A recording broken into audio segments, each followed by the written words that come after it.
In today's video, we're testing the 9800X3D versus the 14900K in a real-life test in video editing. We're also going to be testing the difference between a fresh install of Windows and if it makes a difference versus the exact same specs on a PC that's been running for over a year. And lastly, we're going to be addressing some crazy rumors about the new AMD GPUs that are about to be released. So firstly, a lot of you know from my previous video that I am a huge Intel fan. So I took the 9800X3D versus the 14900K from Intel, and I used the exact same specs, and I took the exact same 4K 4-minute video file and I put it into Adobe Premiere, and what I found was that the rendering time was 32 seconds less on the AMD 9800X3D. Now this goes against everything I said in my previous video. It also goes against what a lot of people are saying in terms of it only being very good for gaming. I am finding a huge difference with the 9800X3D for multitasking and video editing. Now, being a huge Intel fan myself, it's difficult to admit that, but I think I'm going to be changing over to AMD. So a lot of you want to know what the answer is in terms of using a fresh install of Windows versus a machine with the exact same specs that's been running for just over a year. So that's exactly what I did. I had two exact same machines. I'm going to put the specs up here for you to see it. And I decided to format one. And I found I was getting about 3 frames per second on average on gaming, which is absolutely amazing. So if you're after those extra frames per second and it comes down to the wire and it's only 3 frames per second, format your machine, get rid of all the junk on there. The machine with a fresh install of Windows does definitely seem like it's a little bit faster, but as we know, as time goes by and Windows updates come on and you install different programs, it's going to slow down a little bit.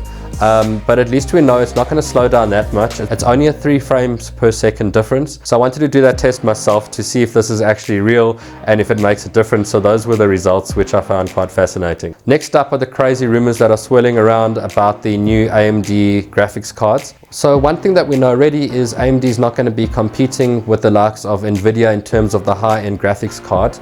And the rumors going around are suggesting that they don't need to be as powerful, they don't need to have as much memory, and that is they're going to be using a similar technology to what they're putting into the X3D chips. Now there isn't an actual name for it, it's just rumors that are swirling, but if that's the case and they're able to extract some sort of a new technology in a graphics card, meaning a lower price on a graphics card but with more performance, is that actually the way that they're going to compete with NVIDIA? Because if that's the case and they're able to offer the same type of performance as the new 5000 series from NVIDIA with lower memory, lower costs, but working with efficiency in the same type of way that the X3D chip works, then NVIDIA might be in a bit of trouble. A lot of other rumors as well about the new Intel Arc series GPUs, and what a lot of people are starting to talk around, and it's pure speculation, is that the new Arc series is going to be able to take advantage of the new Ultra series Intel chipset. And that could be the thing that they're using to bring Ultra series right up into the market. With a lower cost GPU paired with the Ultra series, you're going to get a very similar performance in terms of frames per second in your gaming with a lower cost. So we don't know if this is true, but I would suggest within the next week or two, this is when we are expecting a lot of announcements, also the first week in January. If you can hold on until then, I would wait and then have a look at the benchmarks on some of the good channels like Gamers Nexus and Linus Tech Tips. Have a look at that and we'll actually see if this is true, and if it is, it will be a game changer.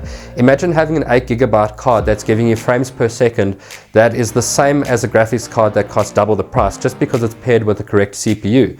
So are we going in this direction with AMD working a lot better with the AMD CPUs and Intel Arc GPUs working a lot better with Intel chipsets? Where does that leave NVIDIA? Are they going to have to bring their prices down? We don't know. So let's all not get too upset about the rumored prices about the 5000 series from NVIDIA, because for all we know, we may be able to save ourselves a lot of money, buy a GPU that's a new generation, that's paired with either Intel Ultra series or with the AMD X3D series that will make gaming and multitasking unbelievable. It's absolutely insane. So we don't really know how it's going to go in different markets like South Africa. It is a very big market here as well. I know that a lot of you are watching from the US. So how from South Africa? If the rumors are true and the 5090 graphics card costs between 2,000 and 2,500 US dollars, that's 50,000 Rand here in our South African money. Just to put stuff in a bit of perspective, if you take your average meal, you get 60 Rand per meal. So you go to the supermarket, you buy yourself a really nice ready-made meal, a freshly cooked meal, that will cost you on average 60 Rand. So you can buy 820 of those meals for the price of a 5090 card. And I know it's not just South Africa that's going to feel the pinch, it's everyone around the world. But the economies are different everywhere. So how is NVIDIA going to actually tackle that market? Are they going to have to raise their prices in other markets because they're not selling as much in markets like South Africa and other markets as well? What's actually quite funny is Intel could unintentionally force people like us to buy the new Ultra series CPUs by pairing it with a new generation Arc series GPU that will cost us half the price of a very high performing gaming PC because they're paired together. And people will be running out and pairing those two and buying Intel all over the place because they're going to get a high performance PC at a much lower cost. So guys, that's my story for today. I'd love to hear from all of you. Let me know down in the comments below all your suggestions on my videos, what you'd like me to talk about next. Let me know which PCs you're thinking about building. If you need any advice, I will be answering all of the comments. And until next time, be kind to each other.